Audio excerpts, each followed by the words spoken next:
Hello! There we go. Now my mic is working.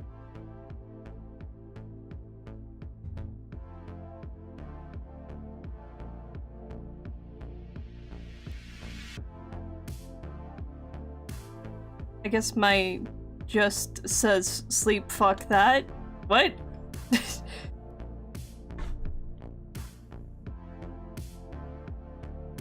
That brain.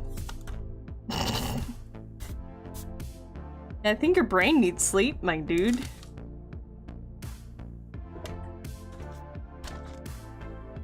Also, it's very funny because I'm trying out a new multi-stream thing, and I accidentally said, "Why aren't you awake?" to both my YouTube and Twitch chat. So yeah. Sleep, what's that?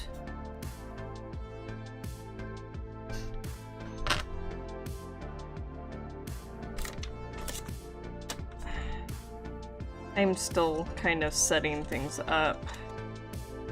How's the music volume and everything?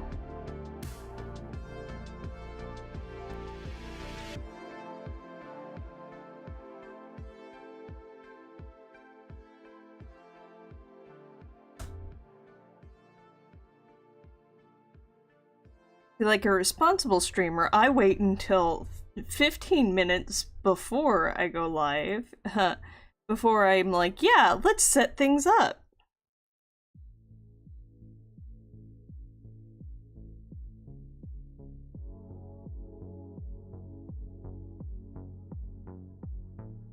Well, music volume sounds good. Okay, good. Well, maybe my soothing voice can lull you to sleep.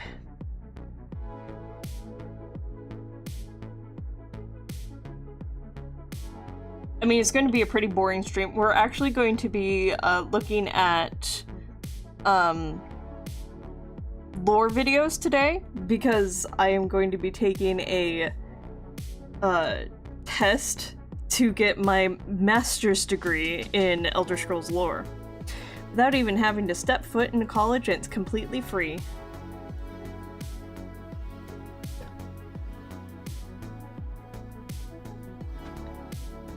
So, maybe it'll be just boring enough for you to go to sleep.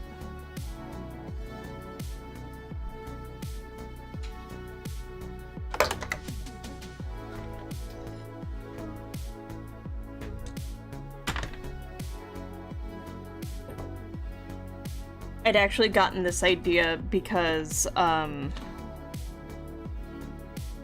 was talking to Jeff today. So what you're saying is you're a nerd. Yes.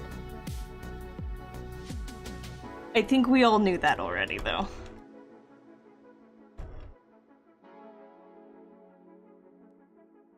Alright. Let me move things to other things, that way I'm not exposing myself when I open up my... I need more screens.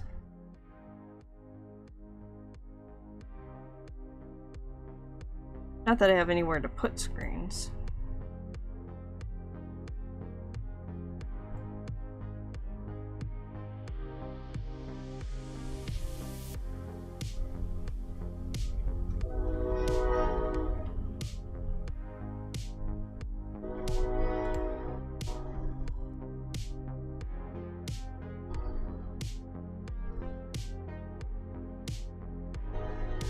Okay.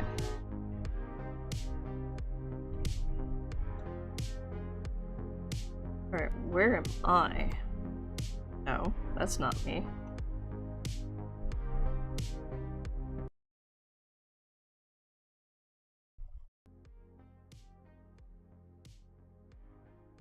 There's I am.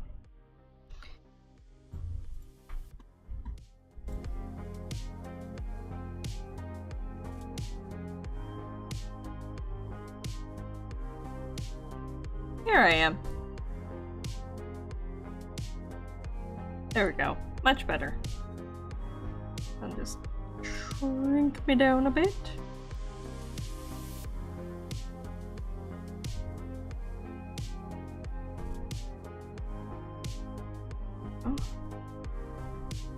Now I gotta find my chat box. There you are! Womp womp womp. Just move you over there. Okay. And just put you right there in the middle. Nice and snug.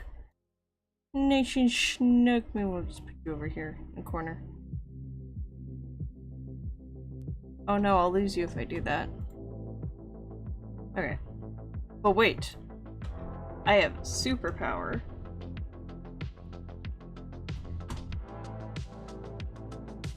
I'm gonna put this over here. I'm gonna put this here. Voila! Oh my god, I'm amazing. I'm the best streamer ever. Hold your applause, please. You're too kind. I need water. I'm like dying of thirst over here.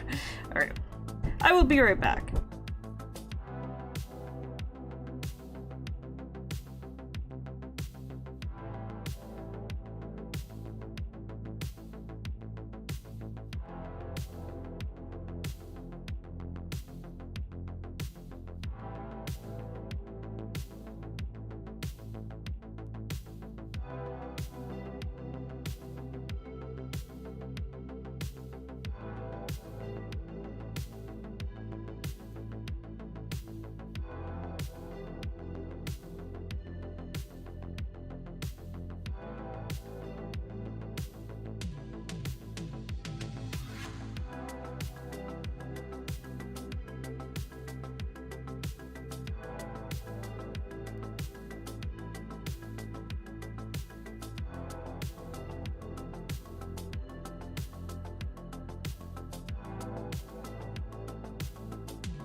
Okay.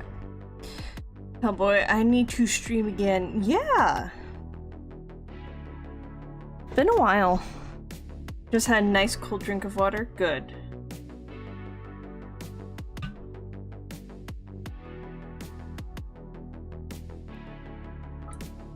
Me too. Jeff, for his birthday, had some Nintendo points. And so, or was it GameStop points? No, it was Nintendo points.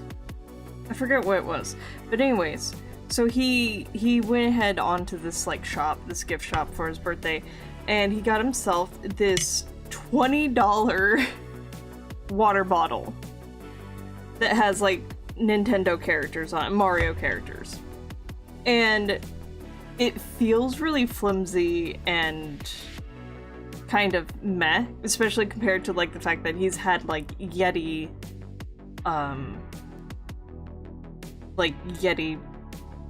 thermoses in the past.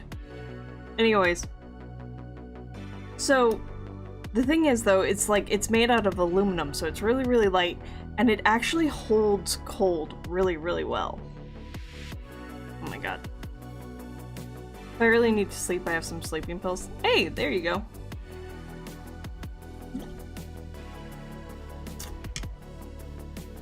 Try some melatonin. I don't know if you can get melatonin in Australia. It's not a good long term, but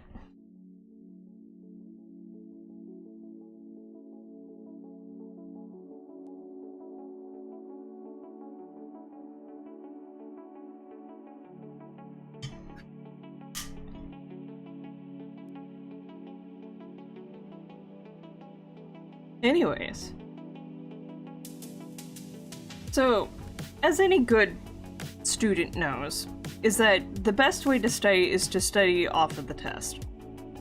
And I actually had a couple of professors when I was in college that would just like hand out the final. And you could use that as like a study guide, more or less. Or like a past final or something.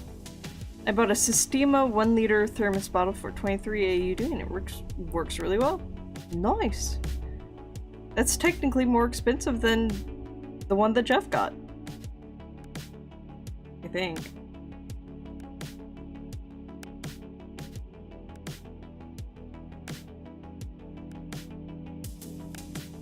Let's see here. Alright, so the test is a Google Doc. So I've got my notebook. I've got a pen.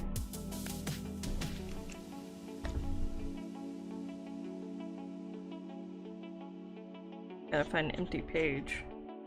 Jesus. You can get melatonin here, but you need to get a prescription for it. Really? You can just buy it off the shelf here. Like, you can buy melatonin for kids.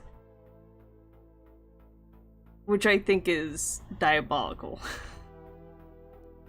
I think we did use like a little bit of melatonin for my daughter when she would go through sleep regression, but it was never, I don't think it was ever more than a couple of times.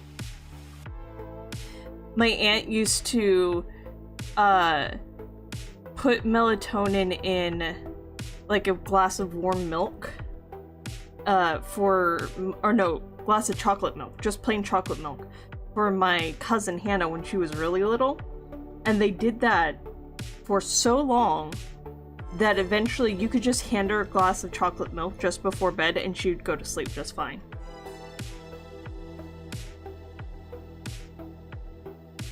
A placebo effect.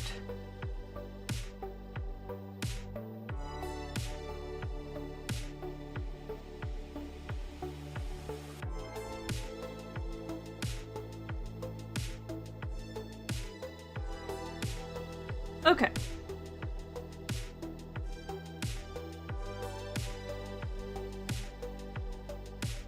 So.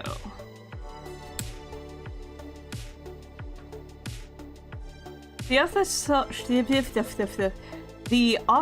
shit is the shit, the proper stuff you need a prescription for and you need to be a certain age for, I'm pretty sure. Interesting. I wonder...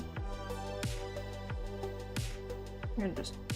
down just a smidge. I feel like I might be kind of competing with the music.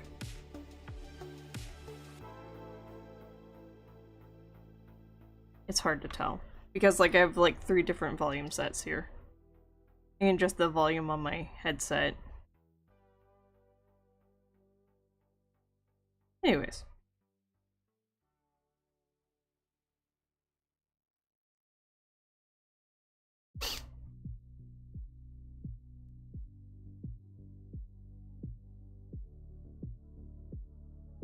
Alright.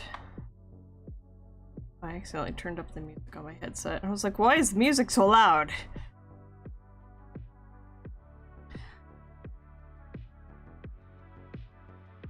Alright, so, pretty sure Mom gets her melatonin from a compoundee pharmacy via prescription. What is compoundee?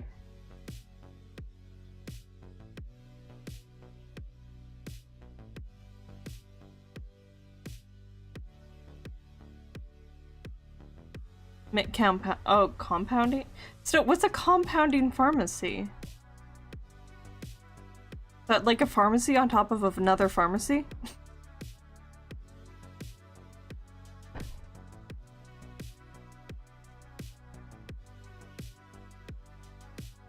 I need to clean my screen. There's all kinds of crap on it. My cat... Alright, so, what region Cyrodiil is best known for its wine production? I believe that's the West Weald, but I will double check that. When a person in a damp region of Tamriel dies, the people of the area need to make sure to remove the body as soon as possible to prevent an infestation of a certain creature. What creature is it? Might be Fetcher flies. They mix medications? Oh. Okay.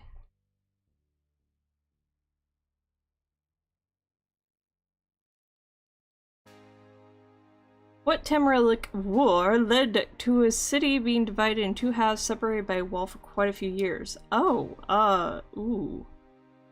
that one I actually don't know. I don't know on that at all.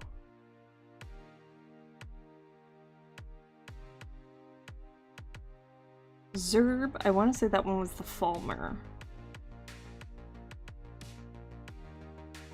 Or the second era. Cyrodiilic Empire was assassinated.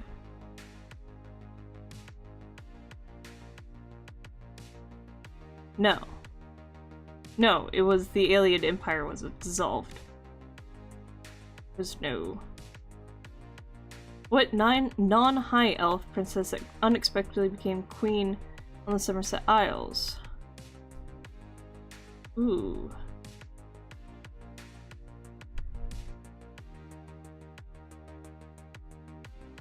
Oh, and I don't know.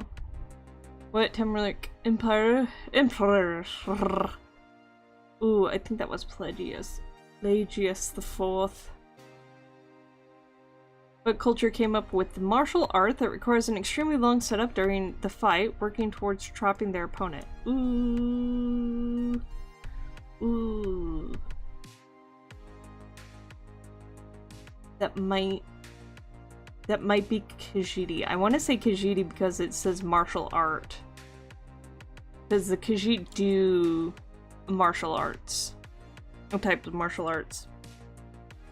What Tamrielic culture is responsible for alcohol drinks made out of fermented meat? Ooh, that one's Bosmer.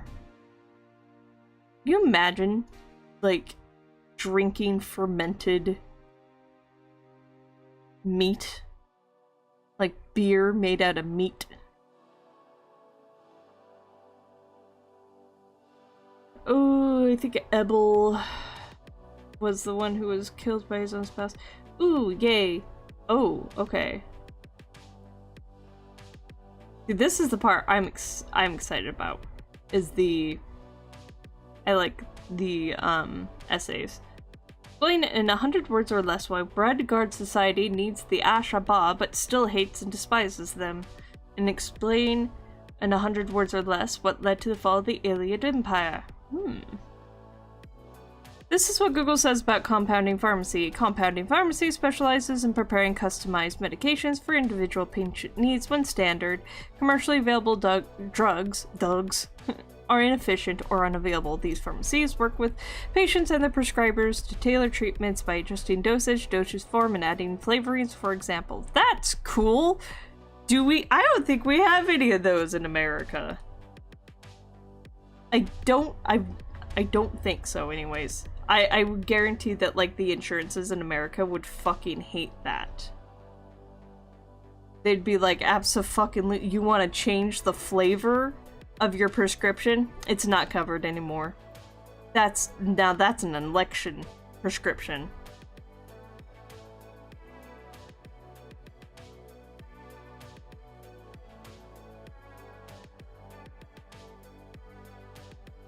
Is America the only country that deals with insurances? Like, I mean, like the commercialized insurances.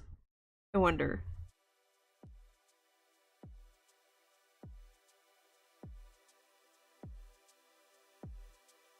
Oh, page 1 of 2. Ah.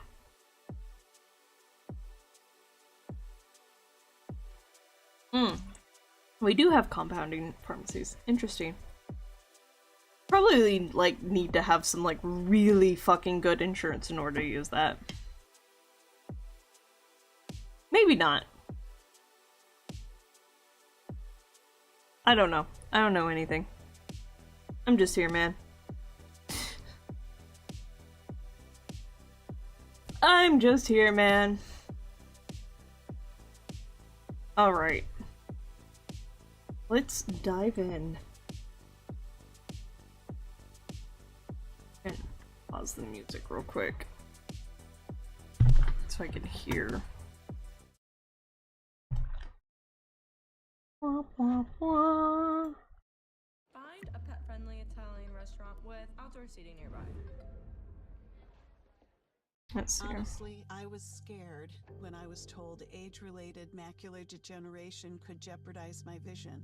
But I'm relieved that my eyes are getting clinically proven support because my doctor and I made a plan that includes PreserVision. PreserVision A-Red. Okay. Hello YouTube, and welcome to the start of our new 5-episode series that I will call Introduction to the Elder Scrolls Lore. This series... I'm gonna tell you right now, Hellboy, no the fuck we can't. Nobody can afford healthcare in the US. Period. That's the point. Anyways. This is designed for people new to Elder Scrolls Oh my Lore, god, wanting this to is a learn the 40-minute basics of long all the video. basic knowledge required to watch my regular lore videos and get into the Elder Scrolls lore in general. I'll introduce you to all the basic knowledge that you need to watch my videos and those of other YouTubers without getting a headache in this series. These videos will absolutely not have any depth, and I will provide basic knowledge. You want theories about creation, you want in-depth videos about a single character or an event, watch my other videos. Although at the end of this video I will recommend some good videos for you to watch as a new person to Elder Scrolls lore based on the knowledge that I provide to you today. So, are you new to the series, or a veteran looking to get back, or someone who doesn't really know a lot about the Elder Scrolls other than having played Skyrim like twice and your Elder Scrolls obsessed friend sent you this video? Or are you that Elder Scrolls obsessed friend that you want to convince some friend close to your learn about eyes, the dude. Elder Scrolls lore? Then I'd say you've come to the right place. That said, today we're covering the basics and a general overview of the Elder Scrolls universe history. This will be my longest video ever, so brace yourself. We're in for the long ride. What's theater? Oh, that's theater mode. That's much better. I like that much better.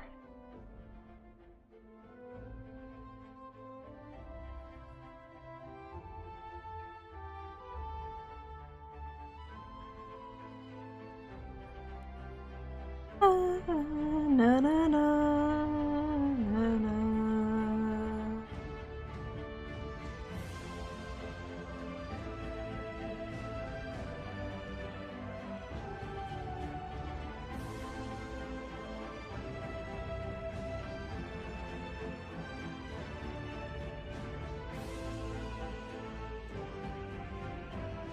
I don't remember his intros being this long. He must have shortened them up over the years. Here goes whatever number attempt this is for sleep. Good luck, good sir!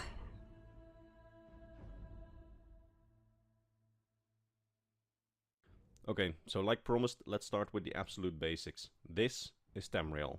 It's the continent that all of the Elder Scrolls games take place in.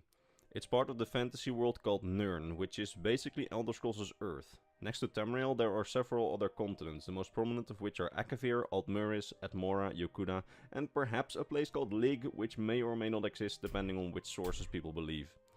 Tamriel is split up in 9 provinces, each of which has a signature race to them. Let's start with the province that people definitely know best, Skyrim, the snowy province, inhabited by the human race called the Nords. Then there's the central province consisting of plains and hills, Cyrodiil, which is inhabited by the Imperials. You've got Hammerfell, a partly tropical, partly desert and partly mountainous province inhabited by the Redguards. Valenwood, the jungle and savanna province inhabited by the Wood Elves. The Somerset Isles, the lush island province inhabited by the High Elves. High Rock, the mountainy province inhabited by the Bretons, which are part elf, part human, although they seem mostly human at this point. Then we've got Morrowind, the ashy volcano province inhabited by the Dark Elves. Elsewhere, the dry desert and jungle province inhabited by a race of intelligent cat-like humanoids called the Khajiit, which are likely related to the elves. And finally, we've got Blackmarsh, the province of deep swamps inhabited by the Argonians, which are lizard-like humanoids created by the Histories. We've also got the Orc race, or Orsimer, which is a race of elf that basically lives scattered across all of Tamriel and doesn't really have its own province, although they have had their own territory several times throughout history in Skyrim, High Rock and Hammerfell.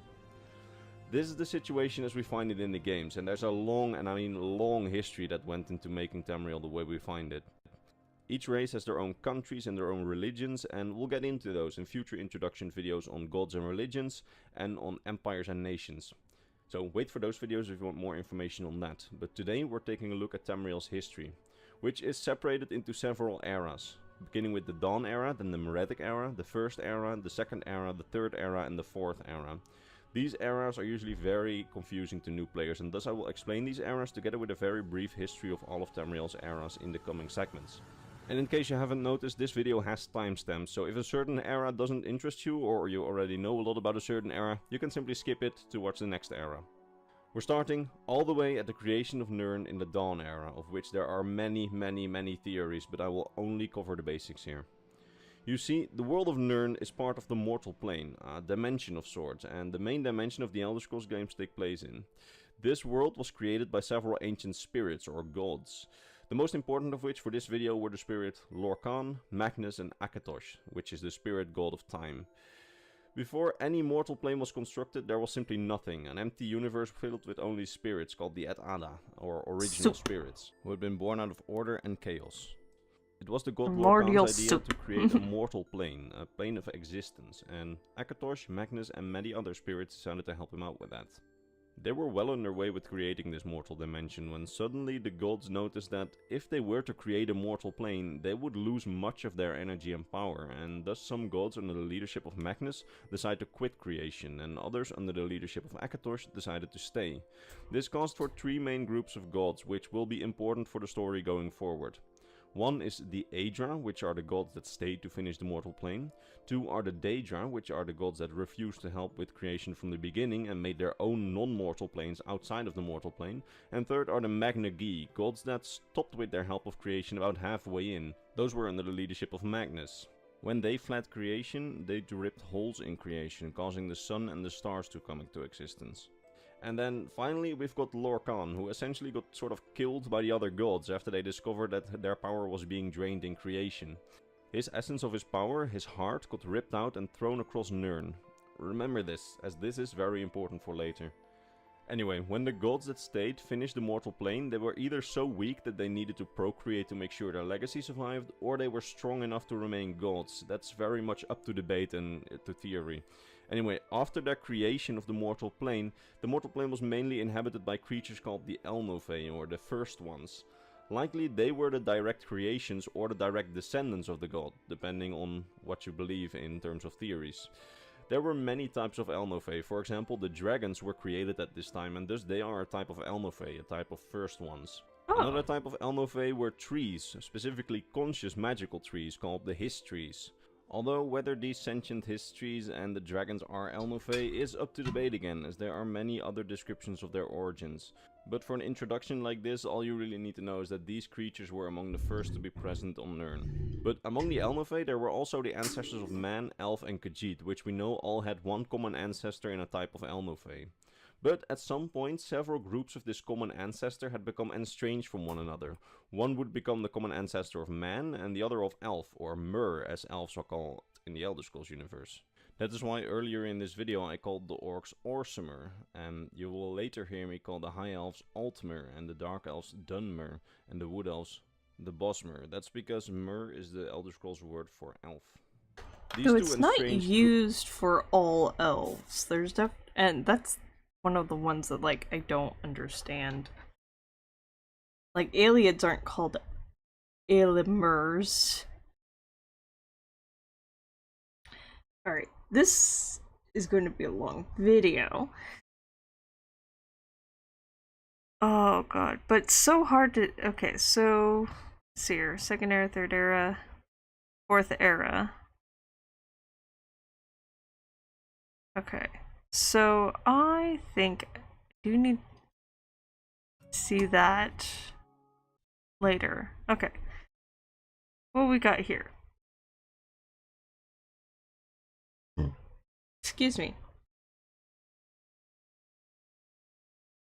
Okay, so I'm pretty sure this is the Westweald.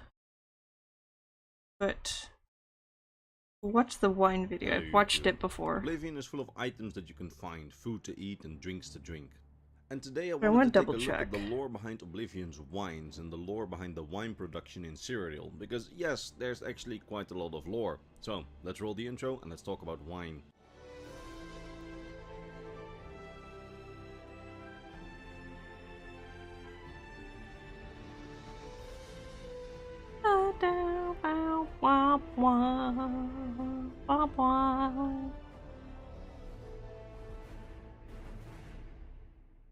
So, wine. Cyrodiil has a lot of it, and if you've ever visited this region in the game, which is called the West Weald, you've been in what is in the lore the center of winemaking on Tamriel, a large region which is known for its calm, Oh, predictable there weather. you go. Westfield. Got our answer. Cool. Alright, so the next one was when a person in a damp region of Tamriel dies. Okay, so let's see here. Creatures, monsters, sea giants, drinks. Berlin Wall, Forgotten Here, Almiris, martial arts, former religion.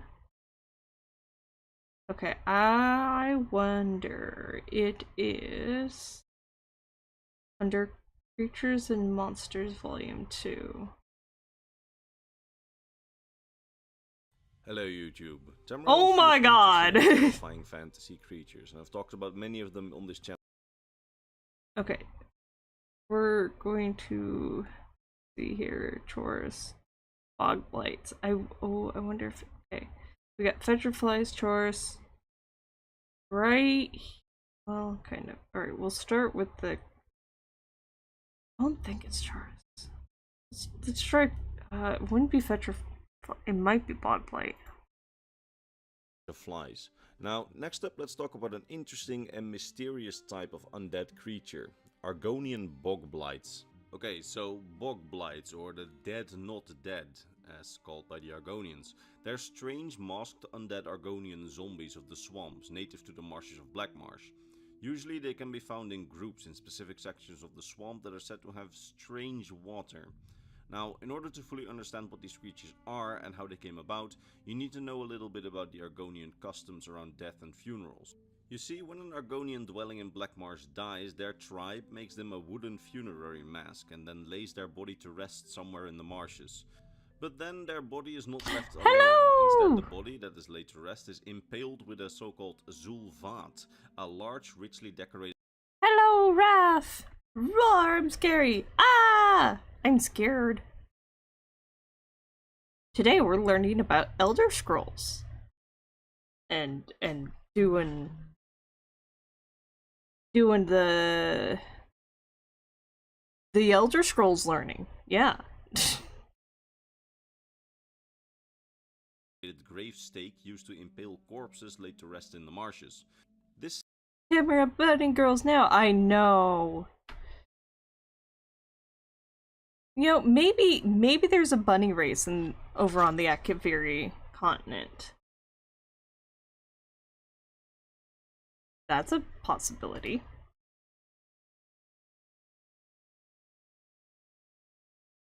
There better be, for real. There are not enough bunny races. I will give you that. Especially when it comes to fantasy settings and everything. stake is quite long and is made so that if the corpse gets covered in marsh water, people can still see where a corpse had been laid to rest. And not just that, the Zulvat also functions as a sort of gravestone or memorial monument, because on a Zulvat are rich wood carving decorations that tell the story of the Argonian who was laid to rest. The story on the gravestake, according to the few Argonians who are willing to share information on the subject, is actually quite really comprehensive and does not just tell about the life of the one who was laid to rest, but also about who their friends were, what their goals in life were, and what their fears were. Basically, That's crazy. a complete story of the Argonian laid to rest. But the Zulvat is not just a sort of gravestone, it also pins an dead Argonian's corpse to the ground so that if their body gets covered with marsh water, it does not float to the surface, as it's eventually always covered by waters of the marsh. It also makes it so that if the body reanimates as a zombie, because the soul cannot move on or for any other reason, then the body is pinned to the ground and cannot raise, meaning that the zombie cannot roam free and terrorize the local population. The interesting thing is that in some areas of Black Marsh there seems to be I haven't played much in the Black water. Marsh. At least that's the theory of some of the in-universe people who studied them, which makes it so that there is a really high chance in some places of the marsh for the bodies to get reanimated into zombies, or bog blights as some call them. Now, as long as these bodies stay submerged and impaled with the Zulvat, then they are essentially harmless. They can't hurt anyone, and as some sources suggest, they won't even move, and they will act like a completely still corpse as long as they are impaled and submerged in the water. However, some people, for a variety of reasons, sometimes take the Zulvats from the swamps when they see them sticking from the water. For example, curious non-Argonians who want to know what the stakes are, or historians and scholars trying to document Argonian society who take them to study the stories engraved on the Zulvats. What these people don't know, however, is that by taking the Zulvat from one of these submerged bodies, that will awaken these bodies that have become undead. You see, while some bodies will simply float to the surface, lifeless, others will rise and become bog blights, or dead not dead as the Argonians call them. These half-rotten corpses then form hideous Argonian zombies, wearing their wooden funeral masks and often with large holes somewhere in their abdomen where the Zulvat used to be. That is And so to quickly talk terrifying. about those masks, the Argonians actually refuse to share why they laid their dead to rest with a wooden mask, but some on Tamriel speculate that it is so that Yeah, their so on the former Switch friends are too. recognizable if they ever do get reanimated as a bog blight or a dead not dead. I was gonna play Now, ESO something that we on don't like know- a portable. I would play it on Steam Deck. I don't know.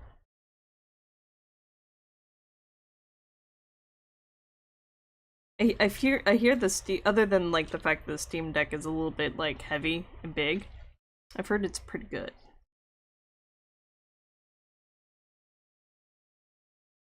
Is whether or not bog blights are intelligent enough to realize their own creation process. Because while outsiders pulling the Zulvats sets the bog blights free, we don't know whether bog blights know how this works and make use of it as well. So simply put, we don't know if bog blights pull Zulvats of other corpses so that they can free other bog blights. We don't know whether they do that.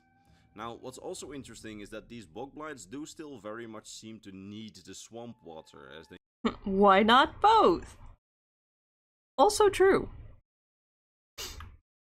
Then the question would be though, like, if it was on the Switch, would the Switch have its own servers? Because there's no crossplay on ESO, which is sad. Between PC and consoles. That would be a very, I would imagine that'd be like a very empty server if it was just Switch 2. Maybe not, actually.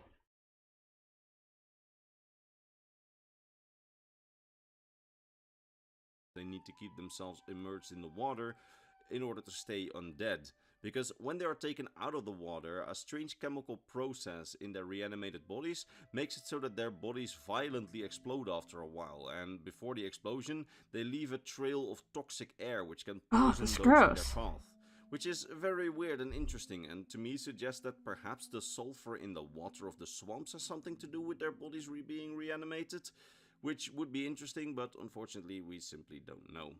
Now, to no one's surprise, some have tried to weaponize this process of reanimation of bog blights. For example, if you have a place where you are hiding some treasure, or you want a place to be guarded for free, why not pull the Zulvats in the area around the place you want guarded from the marshes, and then if you yourself want to enter the guarded area, you simply need to bring rotting meat with a really strong stench, as the bog blights seem to only be interested in the actually living, and will stay away from those smelling like death, which is interesting. Now, I personally find these creatures to be quite interesting as far as undead go, with the whole story and ritual around them. They are just far more than some generic swamp zombie. And I like it. Especially their design, as you can really see in their design how they were created, you know, with the whole stake being pulled out of their bodies. PvP with less people? Yeah, It's a bit that's weird, true. But I like it. Alright, Nice. Bog blights behind us. There's one creature that has very little lore that I would still very much like to share with you, because it's among my personal favorites. The Ithgulior, a mythical sea leviathan reported. That's cool. That's a good one with the sunglasses. I feel like it might be bog blades. Let's go over the fetcher flies. Like them. Now, next up, let's talk about a very interesting type of fly, the fetcher fly. And trust me, if you think flies are not interesting, you'll soon understand why I put them in an interesting creatures list. Fetcher flies are small fly-like creatures native to Vardenfell and some parts of elsewhere, with a black body and reddish-orange wings. These fly-like insects generate a small amount of heat in their body, making a single fetcher fly warm to the touch, but when gathered in swarms they become far more dangerous as the heat that they produce in a swarm becomes far more intense and far more dangerous. A large colony of fetcher flies can create enough warmth to cause their nests to glow from the heat and permanently emit smoke. While a lone fetcher fly isn't that much of a threat, their swarms are quite dangerous, and they luckily mostly only attack when they feel threatened and will not pursue anyone if they believe that the danger has passed, usually leaving travelers alone once they created far enough distance between the traveler and the nest that they felt were being threatened. Bullbugs are only a sometimes snack, right? It's a very interesting ability because the queen has the ability to tap into magma sources, as they're called, and transform their nest into a mighty hive golem. This is honestly really cool, and this ability makes them by far one of my favorite insects on this list. Now, this transformation into a hive golem helps the colony. These are spicy relocate the flies. nest, but it can also be used for combat to defend the colony if the queen feels threatened, and that is really cool. Do you now understand why I put them in an interesting creatures video? Yeah, pretty cool for a bunch of flies. Okay, so yeah, I would say bog blights, because Chaurus don't really live in wet. Well, what is the Horror though? Oh, you know, it might be Horrors. So that means this is a good time to move on to the next creature, and I'll be honest, it's one of my least favorites because it's disgusting and unfortunately probably still around in the modern day Tamriel in the 4th era, so there's a good chance that we may see them again in the future. I'm talking of course about the disgusting Horvor. The Horvor is a creature that I personally find pretty disgusting, and that's why I said they probably still exist, because I kinda hope that they don't, because they're disgusting. They're basically a gigantic variant of the common tick that we have in our own universe. You know, the ones that can give you Lyme disease. Those creatures. Now, these creatures are notorious for their blood-drinking tendencies. Horvors thrive in damp environments, such as swamps and areas near rivers, where they lurk in search of prey. While they don't typically attack healthy wild creatures, they are opportunistic feeders. They prefer to target the sleeping, injured, dead or dying, and when they gather in large numbers they can overpower large creatures as a pack. The wounds inflicted by Horvors are pretty dangerous because when feeding they latch onto arteries, making the removal of the creature a delicate and really dangerous process. If not done carefully, the host could bleed out rapidly as the Horvor's bite causes deep wounds that are really difficult to treat.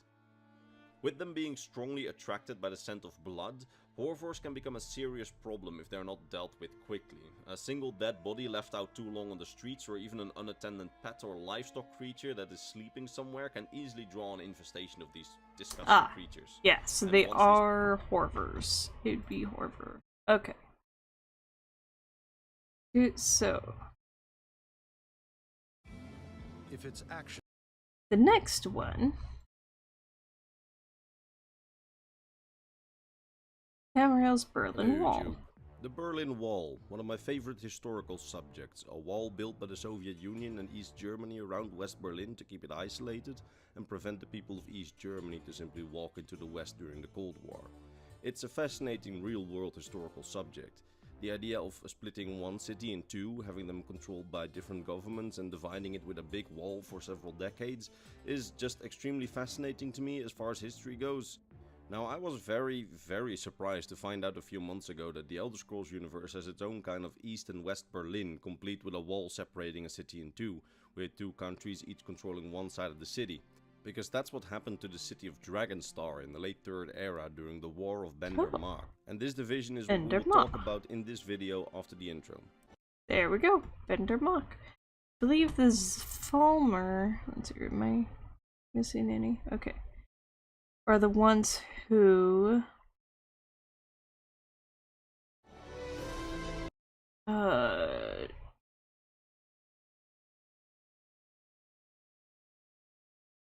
Hello YouTube. Of all the gods and deities in the Elder Scrolls universe, there is one that almost no one Excuse knows me. about. The Scrib or Crib.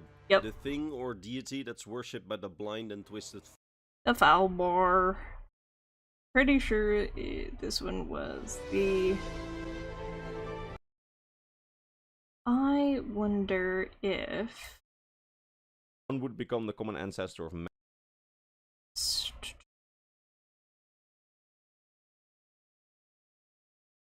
Riemann Cyril III and his heirs were all assassinated under mysterious circumstances. This assassination was likely planned by one of Riemann's closest advisors, and a guy named Versedu Shea, who was one of the Akaviri, or a descendant of the Akaviri, which had helped Riemann to first establish his empire in the first place, and who invaded Tamriel. And once Riemann's heirs were all dead, the Akaviri Versedu Shea grabbed power, naming himself potentate over the empire, keeping the empire together and proclaiming that with the death of Riemann's heirs and Riemann's line, the first era had ended, and now... Okay, so yeah, it was actually Cyrodiilic Emperor was assassinated.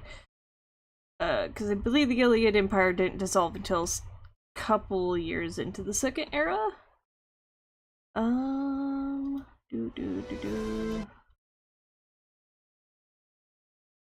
Alright, so... Queen of the Somerset Isles, what would that be under?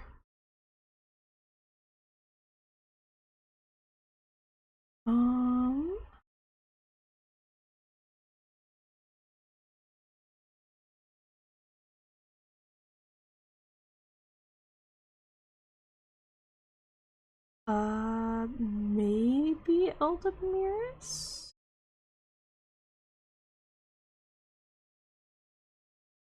Ladies and gentlemen, I want you to give a warm welcome to our friend, Mr. Bob Dylan. Bob Dylan is Hello YouTube. Of all the continents in the Elder Scrolls universe, there is one that many would call the most legendary and most mysterious. The continent of Aldmuris. More so than even Akavir and Yokuda. Now, some claim that this ancient continent, which was once home to the ancestors of all the elven races, is just legend and has never existed at all. Which is why today I'll be talking about Aldmuris. So, let's roll the intro and let's get into it.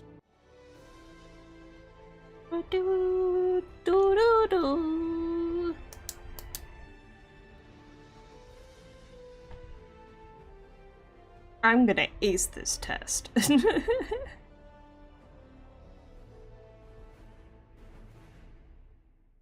So, Aldmuris, legendary birthplace of elven society, the place where the ancestors of all elves are said to have lived before they journeyed to Tamriel and evolved into the modern races.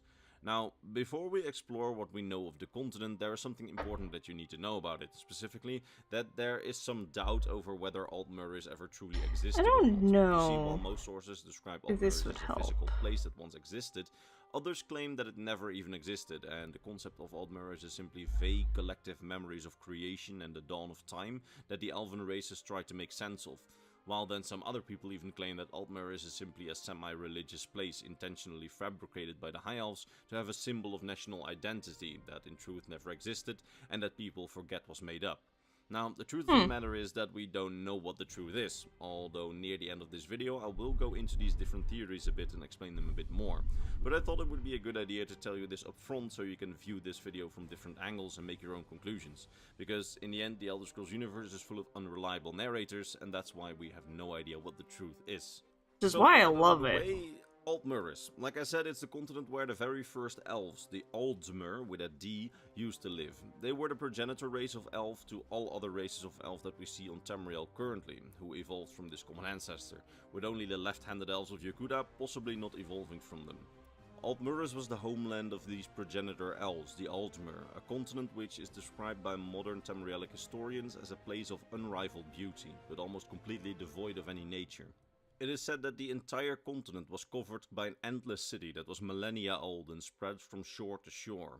The city was ancient and beautiful, having been built on top of itself endlessly over the ages. It's said that almost no natural Meat green elves. was there, although we know that some plant life still existed there in the form of trees, and I assume places like vineyards, farms and gardens. But all of this nature was Yeah, regulated and Hawaii planned by elves. those who lived there and built the continent, so there was no wild nature left anywhere. Now, very little is known about life on Altmuris, and that which is known are basically just remnants that survived from ancient Altmeri poetry and millennia-old tapestries and paintings still kept in the Crystal Tower. Now, we have seen one such depiction on an ancient painting, which some High Elf historians say was probably brought from Altmuris or painted just after the exodus from Altmuris. And in it we see an endless city, which also holds floating spires, towers and buildings among the clouds.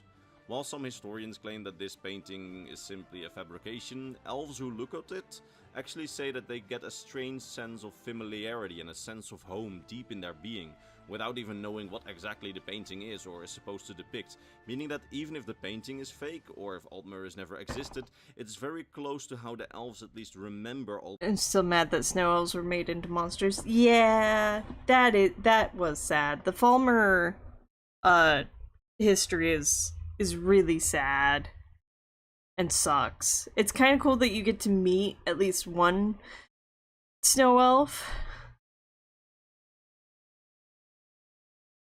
but I mean, the Dwemer got theirs in the end. The elves are particularly ruthless, like in Elder Scrolls lore. Like, they are not like the wise and they're still hoity-toity, but at least the high elves are. But they are like really brutal as far as elves in fantasy go. I'm sure there's brutal elves and other fantasy stuff, but Falmer retribution. Unfortunately, I believe during the Elder Scrolls Online they are the Falmer. Because all that stuff happened in the first era. I would love a game, though, that took place in the first era. That would be really cool. Like, that would be really cool.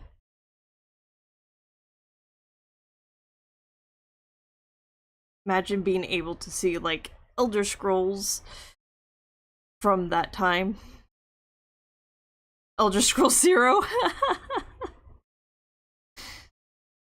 Elder Scrolls Origins. Altmuris, or the idea of Altmuris.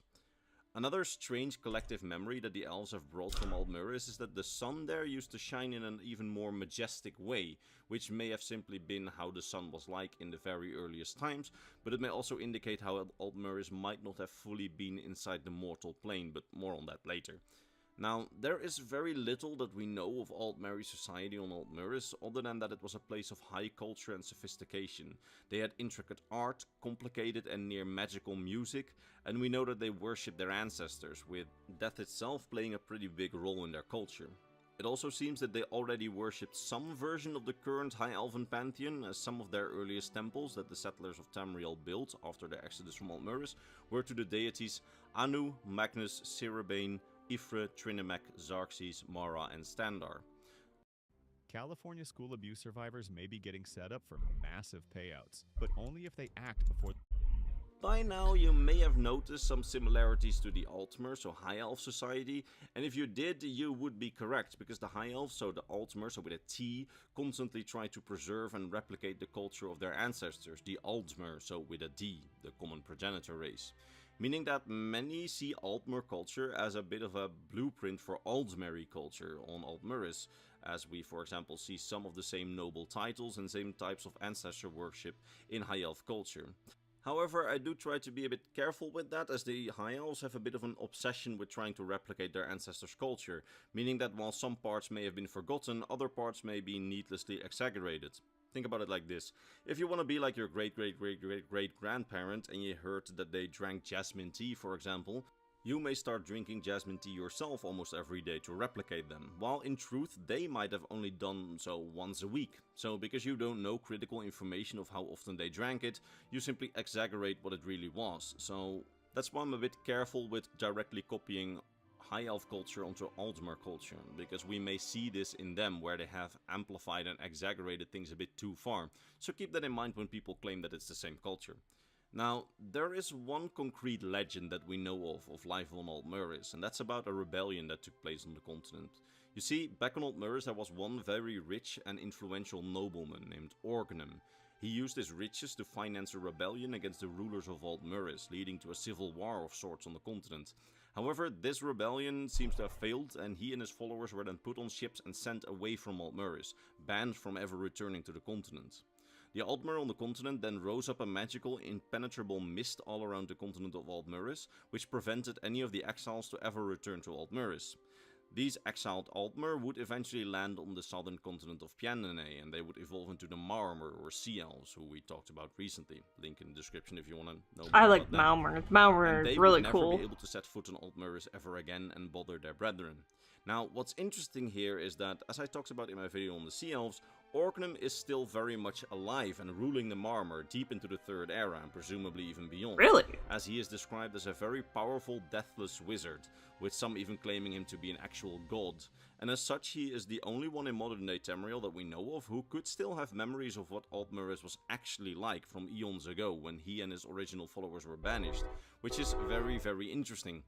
It's just a bit of a shame that he isn't readily available for interviews and would likely change the truth in his favor, since he's been attacking the Somerset Isles in revenge of his and his people's exile ever since. God. Anyway, at some point during the early Wagramar. Heretic era, the Altmer on the continent foresaw some strange and unspecified doom which was heading for Altmeris. Something was threatening the continent, and so some Altmer made the decision to try and find a new homeland, as this threat was so severe that staying on Altmeris was apparently no longer an option.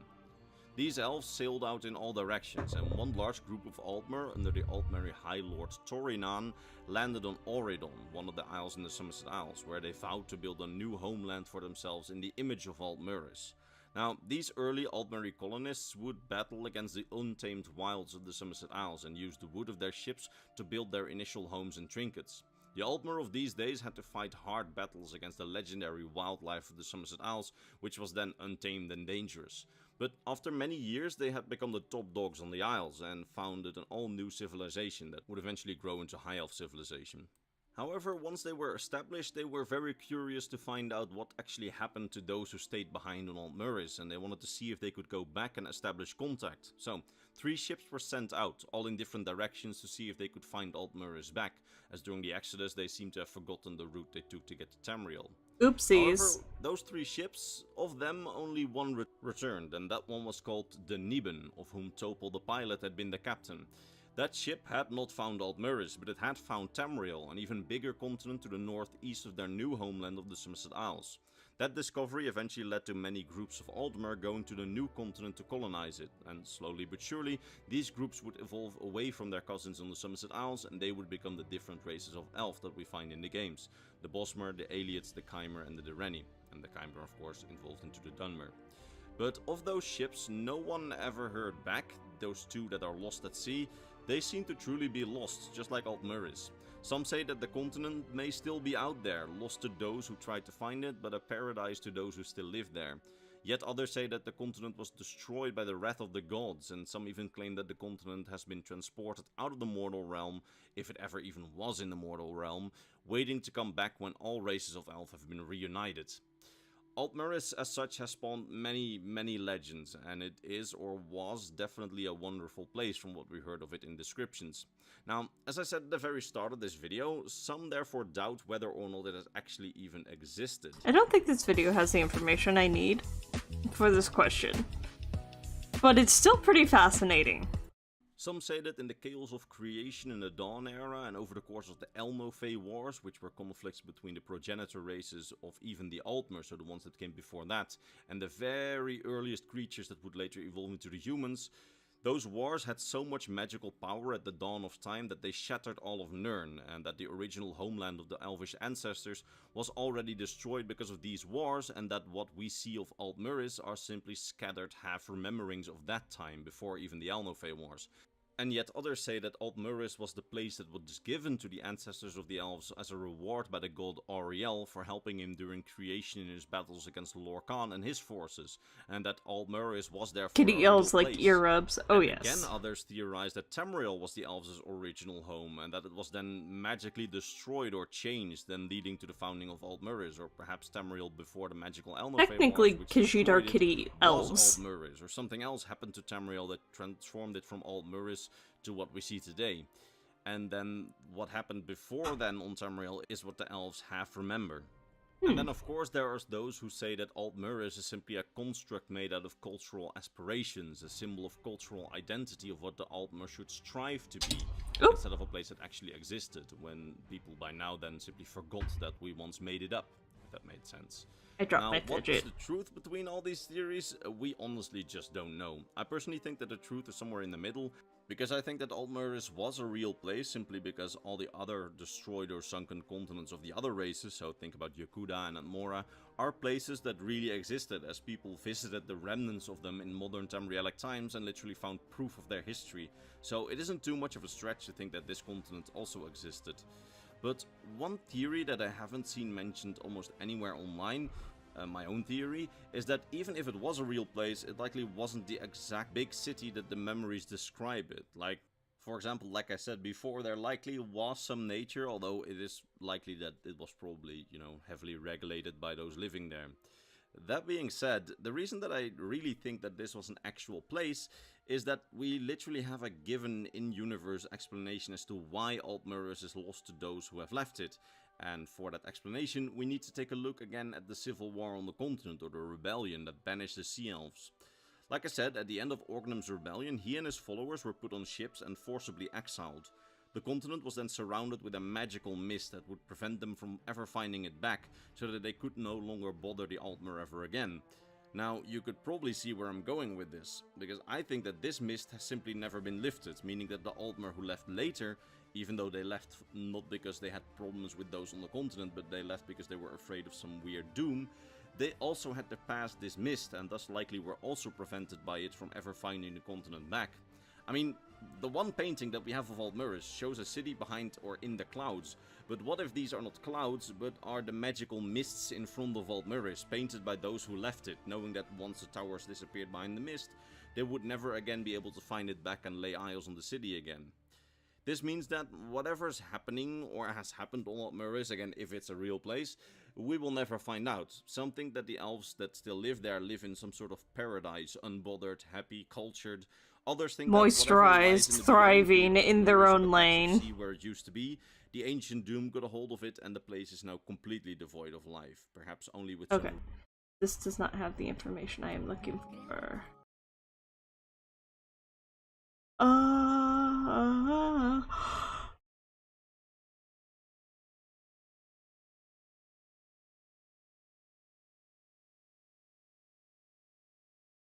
Honestly, I think this is a good place to pause. I'm actually starting to get tired. And I've been streaming for an hour. So, this was fun. I needed to stream something because I didn't want to go a third week without streaming. And, honestly, better to just stream something than to not stream at all, in my opinion. Anyways, thank you guys for joining me. I salute you, Rav. I hope, Hellboy, you're getting some good sleep. Ooh, you go get Dunkin'? Dunkin' Donuts?